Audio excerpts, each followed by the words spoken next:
বিএনপির মনোনয়ন ঘোষণাকে কেন্দ্র করে দেশের বিভিন্ন স্থানে বঞ্চিতদের বিক্ষোভ। জনপ্রিয়তা বিবেচনায় প্রার্থী পরিবর্তনের ইঙ্গিত হাইকমান্ডের। তালিকায় 23 আসন চলছে পর্যবেক্ষণ। ঢাকায় একের পর এক ককটেল বিস্ফোরণ, বাসে আগুন। 23 নভেম্বর আওয়ামী লীগের নাশকতার হুমকি ঘিরে আতঙ্ক। একযোগে মাঠে নেমেছে পুলিশ, সেনাবাহিনী, বিজিবি। গণভোট ইস্যুতে বিএনপি জামাতের পাল্টাপাল্টি অবস্থান। দফায় দফায় আলোচনায় মেলেনি সমাধান। কঠোর পথে হাঁটার ইঙ্গিত অন্তর্বর্তী সরকারের। দাবি আদায় আরো কঠোর কর্মসূচির হুঁশিয়ারি জামায়াতের। অন্তর্বর্তী সরকারকে 4 দিনের আলটিমেটাম। নাশকতার শঙ্কায় দেশের সব বিমানবন্দরে বিশেষ সতর্কতা। নিরাপত্তা জোরদার। সিসিটিভি ক্যামেরার মাধ্যমে সার্বক্ষণিক নজরদারি। দীর্ঘ যাচাই বাছাই শেষে গত 3 নভেম্বর 237 আসনে দলের সম্ভাব্য প্রার্থীদের নাম ঘোষণা করে দেশের প্রধান রাজনৈতিক দল বিএনপি। ধানের শীষ পাওয়ার পর প্রার্থীরা মাঠ ঘাট চষে বেড়ালেও কোনো আসনে বিক্ষোভ করছেন মনোনয়ন বঞ্চিতরা। সম্ভাব্য একক প্রার্থীদের মাঠের কর্মকাণ্ড গভীরভাবে পর্যালোচনা করছে বিএনপি। বিশেষ করে মনোনয়ন বঞ্চিত ও ত্যাগী নেতাকর্মীদের সঙ্গে প্রার্থীরা কেমন আচরণ করছেন সেই বিষয়টিকে সর্বাধিক গুরুত্ব দিচ্ছে দলটি। আবার যারা ঐক্য তৈরির উদ্যোগ নিচ্ছেন তাদের প্রচেষ্টায় বাধা দিলে দায়ীদের বিরুদ্ধে কঠোর ব্যবস্থা নেওয়ার সিদ্ধান্ত হয়েছে। অন্যদিকে ঘোষিত আসনের মধ্যে অন্তত 23টি আসনে দেখা দিয়েছে তীব্র বিরোধ। এসব আসনে মনোনয়ন বঞ্চিত নেতারা শক্ত অবস্থান রয়েছে বলে নির্বাচন সংশ্লিষ্ট বিএনপির দায়িত্বশীল নেতাদের তদন্তে উঠে এসেছে। তাদের মতে পূর্ণ মূল্যায়ন করা না হলে কয়েকজন বঞ্চিত নেতা স্বতন্ত্র প্রার্থী হিসাবে নির্বাচনে নামার আশঙ্কা রয়েছে। বিএনপির একটি সূত্র জানায়, দলের ঘোষিত প্রার্থী তালিকাকে কেন্দ্র করে বেশ কয়েকটি আসনে তৈরি হওয়া বিরোধ গত কয়েকদিনে আরও প্রকাশ্যে এসেছে। পরিস্থিতি সামাল দেওয়ার অংশ হিসেবে যারা মনোনয়ন পেয়েছেন মাঠ পর্যায়ে তাদের অবস্থান নিরপেক্ষ প্রতিষ্ঠান দিয়ে যাচাই করা হচ্ছে। আনুষ্ঠানিকভাবে এ বিষয়ে কেউ কোনো মন্তব্য না করলেও যাচাই বাছাইয়ের পর ঘোষিত প্রাথমিক প্রার্থী তালিকাতে কিছু পরিবর্তন আসতে পারে বলে ইঙ্গিত দিয়েছেন দলটির শীর্ষ পর্যায়ের নেতারা। জানতে চাইলে বিএনপির স্থায়ী কমিটির সদস্য ইকবাল হাসান মাহমুদ টুকু যুগান্তরকে বলেন, কয়েকটি আসনে ক্ষোভ হতেই পারে, এসব আমরা ভালোভাবে হ্যান্ডেল করছি, পর্যবেক্ষণ করছি। ফাঁকা আসন সব মিত্রদের জন্য রাখা হবে না, এর মধ্যে দলীয় আসনও রয়েছে। সেসব আসনে কয়েকদিনের মধ্যে দলীয় সম্ভাব্য একক প্রার্থী ঘোষণা করা হবে। এদিকে মনোনয়ন বঞ্চিতদের দাবিকে গুরুত্ব দিয়ে দেখছেন দলের শীর্ষ পর্যায়ের নেতারা। এ নিয়ে কয়েকদিন ধরে গুলশান কার্যালয়ে বিএনপির নীতি নির্ধারকরা বৈঠকও করছেন। দলটির একাধিক নীতি নির্ধারক জানান, একটি আসনে একাধিক প্রার্থী ছিলেন, তার মধ্যে একজনকে প্রাথমিকভাবে মনোনয়ন দেওয়া হয়েছে। বাকিরা বঞ্চিত হয়েছেন। এই বঞ্চিতদের তালিকায় অনেক যোগ্যরাও রয়েছেন। যারা মনোনয়ন পেয়েছেন তাদের দায়িত্ব হচ্ছে অন্যদের মান ভাঙিয়ে ঐক্য গড়ে তোলা। সেটা করতে ব্যর্থ হলে ধানের শীষের বিজয়ের স্বার্থে প্রার্থী পরিবর্তনের মতো সিদ্ধান্ত নেবে দল। তবে এই পরিবর্তন স্থানীয় নেতাদের মতামত নিয়েই করা হবে। তীব্র বিরোধ দেখা 23টি আসনের মধ্যে রয়েছে সাতক্ষীরা 2, ময়মনসিংহ 3, ব্রাহ্মণবাড়িয়া 4, ব্রাহ্মণবাড়িয়া 5, সিলেট 4, সাতক্ষীরা 3, চাঁপাইনবাবগঞ্জ 2, ময়মনসিংহ 6, হবিগঞ্জ 4, রংপুর 3, কক্সবাজার 4, নাটোর 1, নারায়ণগঞ্জ 2, মেহেরপুর 2, চট্টগ্রাম 4, চট্টগ্রাম 2, নরসিংদী 4, মুন্সিগঞ্জ 2। এসব আসনের বাইরেও চট্টগ্রাম 16, নোয়াখালী 5, ঠাকুরগাঁও 3, রাজশাহী 4, 5 আসনসহ বেশ কয়েকটিতে মনোনয়ন নিয়ে কিছুটা অসন্তোষ রয়েছে। আশরাফুল ইসলাম, যুগান্তর নিউজ।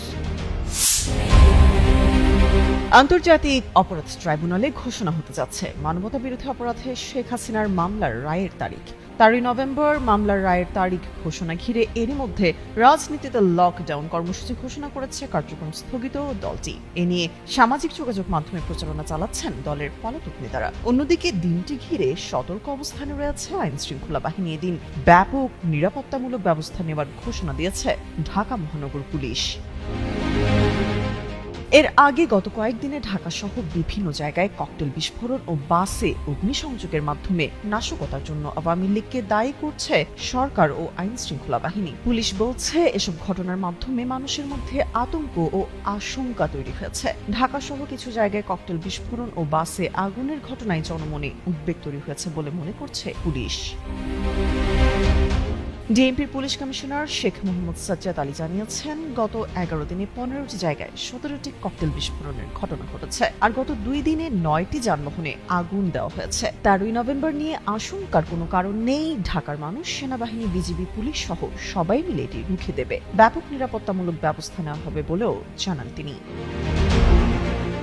বুধবার এ নিয়ে একটি প্রতিবেদন প্রকাশ করে ব্রিটিশ সংবাদ মাধ্যম বিবিসি বাংলা। গণমাধ্যমটিকে দেওয়া সাক্ষাৎকারে দলটির মুখপাত্র মুহাম্মদ আলী আরাফাত বলেছেন, শেখ হাসিনা নিজেই এই লকডাউনের ঘোষণা দিয়ে তা সফল করার আহ্বান জানিয়েছেন। ঢাকাকে পুরো বাংলাদেশ থেকে বিচ্ছিন্ন করে দেওয়ার হুঁশিয়ারি দেন তিনি। যদিও পুলিশ ও সরকারের দিক থেকে পরিষ্কারভাবেই বলা হয়েছে, কার্যক্রম নিষিদ্ধ আওয়ামী লীগের তৎপরতা তারা কঠোরভাবেই দমন করবেন। এদিকে রাজনৈতিক বিশ্লেষক ও লেখক মহিউদ্দিন আহমেদ বলছেন, শেখ হাসিনার মামলার রায়কে কেন্দ্র করে 2 দিন ধরে বিচ্ছিন্নভাবে যা হচ্ছে তাতে মানুষের আতঙ্কিত হওয়াই স্বাভাবিক বলে মনে করেন তিনি। রায় হলে আওয়ামী লীগ ব্যাক ফুটে যাবে, তাই তারা এটি চ্যালেঞ্জ হিসেবে নিয়েছে। কিন্তু মনে রাখতে হবে, আতঙ্ক তৈরি করতে চাইলে সেটি ঠেকানো কঠিন। 5 আগস্টের পর রাজনৈতিক মীমাংসার দিকে যাওয়া দুই তরফি রিকনসিলিয়েশন না হওয়া পর্যন্ত এই সমস্যা চলবে বলে মনে করেন তিনি। তামান্না তাবাসসুম ত্রেয়া, যুগান্তর নিউজ। ডিসেম্বরের প্রথমার্ধে ঘোষণা হতে পারে ত্রয়োদশ জাতীয় সংসদ নির্বাচনের তফসিল। তবে এখনো জুলাই সনদ বাস্তবায়ন ইস্যুতে গণভোট নিয়ে আসেনি সুরাহা। নির্বাচনের দিন গণভোট অনুষ্ঠান নিয়ে নিজেদের পুরনো সিদ্ধান্তে অনড় বিএনপি। এছাড়া নভেম্বরেই গণভোট আয়োজনের সিদ্ধান্তে অটল জামায়াত ইসলামীও। এমনকি সরকারের পক্ষ থেকে 7 দিনের সময় বেঁধে দিলেও মেলেনি কোনো সমাধান। এমন অবস্থায় চূড়ান্ত সিদ্ধান্ত নিতে যাচ্ছে অন্তর্বর্তী সরকার। মঙ্গলবার এক অনুষ্ঠানে আইন উপদেষ্টা ডক্টর আসিফ নজরুল জানিয়েছেন, জুলাই সনদ বাস্তবায়নের বিষয়ে 2 থেকে 3 দিনের মধ্যে সিদ্ধান্ত নেবে সরকার। সব দলের প্রত্যাশা পূরণের চেষ্টা করা হচ্ছে। দেশের স্বার্থে, জনগণের স্বার্থে ভালো কিছু হবে। সরকারের নেওয়া সিদ্ধান্ত সব দল মেনে নেবে বলে মনে করেন তিনি। জুলাই সনদ বাস্তবায়ন প্রশ্নে কয়েকটি প্রস্তাব বিবেচনা নিয়েছে সরকার। প্রথমত, সনদ বাস্তবায়নে গণভোট ও আগামী জাতীয় সংসদ নির্বাচন একই দিনে হবে। এছাড়া পিআর পদ্ধতিতে গঠিত হবে সংসদের উচ্চকক্ষ। গণভোটে জুলাই সনদের প্রস্তাবগুলোর উপর বিভিন্ন দলের দেওয়া নোট অফ ডিসেন্ট না রাখার সিদ্ধান্ত নিয়েছে সরকার। পাশাপাশি ঐক্যমত্য কমিশনের পক্ষ থেকে সনদ বাস্তবায়নের 270 দিনের বাধ্যবাধকতার যে সুপারিশ করা হয়েছে সেটিও তুলে দেওয়া হবে। কিন্তু আগামী সংসদের জন্য সরকার একটি বিল তৈরি করে দিবে। প্রসঙ্গত, জুলাই সনদ বাস্তবায়নে 28 অক্টোবর সরকারের কাছে সুপারিশ জমা দেয় জাতীয় ঐক্যমত্য কমিশন। এতে বলা হয়, জুলাই সনদ বাস্তবায়নে সরকার একটি আদেশ জারি করবে। কিন্তু আদেশ জারির আগেই রাজনৈতিক দলগুলোর মধ্যে বিরোধ চরম আকার ধারণ করে। এই অবস্থায় সনদ বাস্তবায়ন নিয়ে গত 3 নভেম্বর প্রধান উপদেষ্টার সভাপতিত্বে উপদেষ্টা পরিষদের জরুরি বৈঠক অনুষ্ঠিত হয়। ওই বৈঠকে দলগুলোকে নিজেদের মধ্যে আলোচনা করে 1 সপ্তাহের মধ্যে সিদ্ধান্ত জানানোর আহ্বান করা হয়। কিন্তু দলগুলো সিদ্ধান্ত নিতে পারেনি। প্রকাশ্যে তারা মুখোমুখি অবস্থান নিয়েছে। তবে সংশ্লিষ্ট সূত্র জানায়, আগামী বৃহস্পতিবার উপদেষ্টা পরিষদের নিয়মিত সভায় গণভোটের বিষয়ে সিদ্ধান্ত হওয়ার কথা রয়েছে।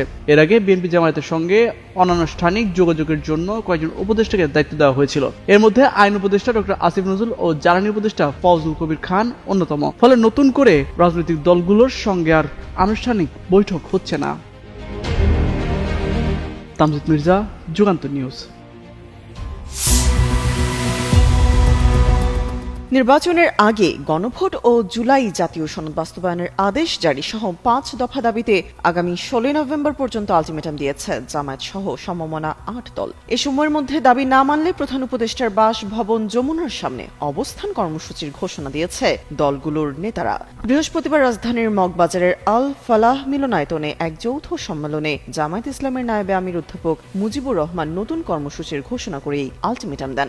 সংবাদ সম্মেলনে তিনি বলেন, শুক্রবার 5 দফা দাবিতে সারা দেশে জেলা ও মহানগর পর্যায়ে বিক্ষোভ মিছিল অনুষ্ঠিত হবে। পরে আগামী 16 নভেম্বর সকাল 11টায় 8 দলের শীর্ষ নেতাদের বৈঠক অনুষ্ঠিত হবে। এর আগে দাবি মেনে নেওয়া না হলে সংবাদ সম্মেলন থেকে প্রধান উপদেষ্টার কার্যালয় যমুনার সামনে অনির্দিষ্টকালের জন্য অবস্থানের কর্মসূচি ঘোষণা করা হবে। এই সময় জামায়াতের সেক্রেটারি জেনারেল অধ্যাপক মিয়া গোলাম পরোয়ার বলেন, প্রধান উপদেষ্টা ডক্টর মোহাম্মদ ইউনূস 8 দলের সঙ্গে আলোচনার মাধ্যমে এই সমস্যার সমাধান করবেন। নেতারা এরই মধ্যে প্রধান উপদেষ্টার সাক্ষাৎ চেয়েছেন। এই সাক্ষাতেই রাজনৈতিক সংকটের নিরসন হবে বলে প্রত্যাশা ব্যক্ত করেন তিনি।